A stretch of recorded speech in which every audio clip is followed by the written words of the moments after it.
মা মা দেখো আজকে কেয়ারটা পেয়েছি। কি এটা?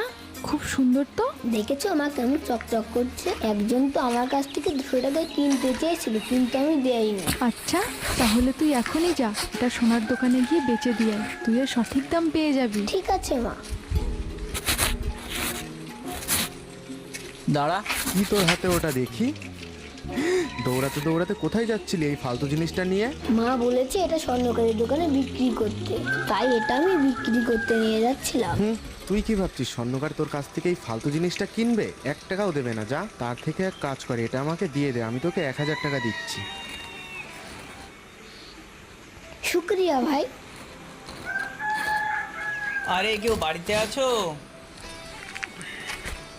হ্যাঁ ভাই, বলো কি হয়েছে? মা কালকে এনারা এই পাথরটার জন্য আমাকে 200 টাকা দিচ্ছিল। হ্যাঁ, এক কাজ কর খোকা, আমি 300 টাকা দিচ্ছি, যা ওই পাথরটা আমাকে